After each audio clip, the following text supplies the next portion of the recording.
Good evening, YouTube. Something slightly different tonight. It's actually Halloween, so first of all, a happy Halloween to you all. I hope you're all having a lovely, spooky night, or not if you're not into that kind of thing, whatever suits you. If you've looked at some of my earlier videos, you'll know that I used to do quite a bit of ghost interaction over the years, put it that way. And I just thought that because it's Halloween, we could revisit some of those topics and talk about some of the interactions that I've actually had recently. So, I moved from London about 9 months ago to somewhere in Suffolk. I won't give too much away. I work in a shop, and the shop that I actually work in is definitely haunted. Definitely. I've been working there for about 6-7 months now, and right from the get-go, my first sort of couple of shifts there was just a feeling, just a bit of an ambience going on where definitely some kind of presence, nothing nasty, nothing negative, but just I was aware of something. So I'm just going to explain a little bit of a setup of the shop that I work in, because it is in a old historic town, and the shop itself is in it's a Georgian building. It's not particularly old, so it's actually, I think, late 18th century. Now, it's quite hard to explain, but there's actually 3 buildings that have been made up into the one large shop, basically. So the oldest part of the building, which is the front part of the shop, so the actual shop floor, is definitely Georgian. And then there's also then the back building, or sort of the middle building, so behind that, which is more of our stock room. And I would say that that is probably early 19th century. And then there's another building on the back of that, so it's sort of 3 terraces over a period of, I suppose, maybe 100 years. So the last one is, I would say, mid to late Victorian. So 3 sort of phases of building, but very much classic shops in their day. Now, the buildings itself are listed. So in the UK, if you have listed buildings, you have to protect them. Now, it's actually only the exterior of the buildings that are listed. So that means that you have a sort of shell of the classic buildings, and then inside you can kind of adapt them to modern needs, basically, working within the realms of obviously the old historic buildings and not doing anything to damage them. Any interior walls that you put in need to be able to be easily removed, and it obviously mustn't jeopardise the original structure of the building. So the first front and the middle part of the shop are very much gutted. They are just the shell. Now, actually, in the stock room, it's really strange, because when you're in the stock room, which is where a lot of the feelings happen, a lot of the things and the interactions that we do all have at work happen, is in the stock room. And when you go to the back, one of the back walls in the stock room, which would sort of face, it would be behind the front of a shop, because it's actually on a corner. It's quite hard to explain, but effectively the front door is there with a set of windows, but there's just stock in front of them, so you can't use them. They've all been sort of sealed up from the inside, but from the outside it looks like the front of a shop, but you can't go through them. So you can still, there's still the feeling of the building from within. And actually in the back area of the shop, so the newest part, so the one right at the rear, is very much set up like the original building. So the door is one of our fire doors, and it has a set of stairs going up from the door, which you would have in a terrace property of the Georgian or Victorian periods. If you have those kind of terraces, you'll completely understand what I mean.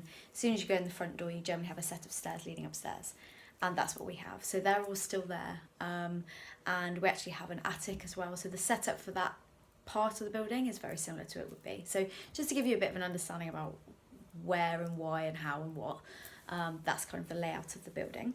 So what we do get at work is shadow figures a lot. You get them moving around, you'll catch them out of the corner of your eye, you'll be convinced that somebody's there and there's nobody there. Very early on, I think it was like my 3rd or 4th shift, I was in the stockroom getting some bits and bobs, and I thought there was someone right, you know when you get the feeling that someone's right beside you, that's what I had, but just it was like they was just stood right behind me, and I spun around expecting to see one of my colleagues there. Absolutely nobody around, and you suddenly get the feeling of like, oh, okay, there's something going on here, it's definitely haunted.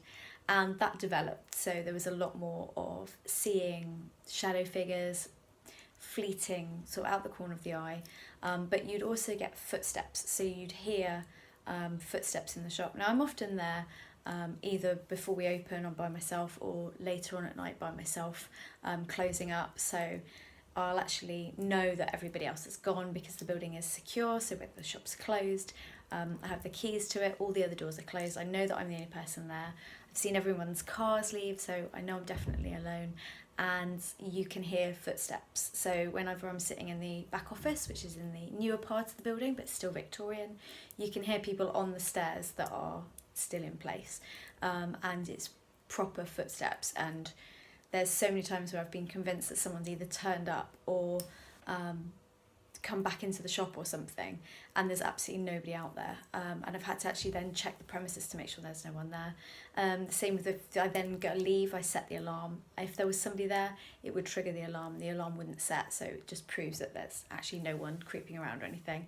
But you get that a lot, so that feeling of someone right behind you, shadow figures, footsteps, get that a lot. And then I've also seen a number of things as well where I've sort of seen the top of someone's head when I've been up a ladder. Just again, it's like a split second while you're moving things around, but it's like that there's somebody there. That happens quite a lot. I'm not the only person to have experienced this. Lots of my colleagues have as well, to varying degrees. And we get a lot of doppelganging, or doppelganging, I don't know what the right term would be, but where you're convinced you've seen somebody that you recognise, maybe somebody that I work with, or someone's seen me as well, and then you go to a different area of the shop and they're also there as well. So it's that you see them twice, but they can't possibly be in the place that you originally saw them. So we do get that a lot, where you see somebody that you're convinced is a colleague, and then you walk over to go and have a conversation with them and there's nobody there, and they're at the other end of the shop or whatever, and they would have had to have passed you to get there. So you get a lot of that where you sort of feel like it's a sort of duplicate thing going on. As I've said, there's never a negative feeling there. Sometimes it's a little bit sort of spooky, it gives you the heebie-jeebies a bit, especially if you're there late at night, but it's not unfriendly, definitely not. I think it's just somebody that used to maybe work in their own shop there many years ago, or someone that used to live in these buildings, and they're just pottering about. Never really had any interaction. There might have been one time where I actually got into the habit, and I still do this, is that I say goodnight to it. I've named him Frank because it feels better to just give him a name and talk to him like he's there, like you do when you have a haunted place. So I often say goodnight to him and good morning. And I was convinced that one day when I said goodnight, I heard somebody say okay or yes or something. There was a sort of vague reply from the stockroom into the darkness. And sometimes you get that sort of that heebie-jeebie feeling. And you think, oh, I've got to get out of here.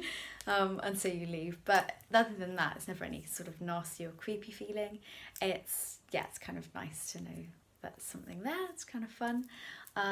But yeah, so that's my main, most of the main kind of stories. Like I said, lots of other members of staff have had varying degrees of interaction, so the shadow figures are a common one, but we also had someone where they were actually doing the banking, where they were cashing up or sort of counting up the money in the office, and they were counting the money, which obviously wads of notes, and they kept hearing this like a knocking on the table. Ignored it, just a bit freaked out, carried on counting the money, and they heard the knocking again, still getting a little bit creeped out. Realised there was some money missing, and that's actually been a £20 note that had fallen onto the floor, and that the knocking was to kind of draw attention to the fact that it had fallen underneath the table, which is where the knocking was. So you get the feeling that it's kind of helpful, it's a nice spirit that's just, like a friendly ghost, really. It belongs there, and we're just basically occupying the same space, but it's kind of nice. So I thought I'd sort of fill you in, and if you want to hear more or get any updates from what goes on, because it's quite frequent, we get them a lot, varying stories, varying things happening in the shop, but Yeah, so if you want to know more or you want to have an update occasionally, please let me know. I've never managed to get any pictures or anything because a lot of the time I'm there working. I can't be ghost hunting or anything, and I don't know how I feel about encouraging it in that respect. I certainly don't want it following me home. Don't think it would, but you know, I live alone and I don't think I'd like that. It'd be a bit creepy. So yeah, so I thought you'd appreciate another little story time ghost story to update you on my Halloween experiences. Got all my little spooky setting things here. Look at my cute my little pumpkins that I made from my felting. I'm trying to do more crafting, so I thought you'd appreciate. So rather than getting an actual pumpkin that would probably go off, I made those, which I thought were fun. So yeah, I thought I'd share that with you. I hope you've all had a lovely evening. You've not been harassed by small children or terrifying teenagers, but that you've had a lovely evening. And I will see you all soon. We've of course got another lovely bottle of gin turning up, hopefully towards the end of this week, maybe beginning of next week. So we'll do a lovely gin tasting, unboxing thingamajig. Wonderful. Take care. Till next time.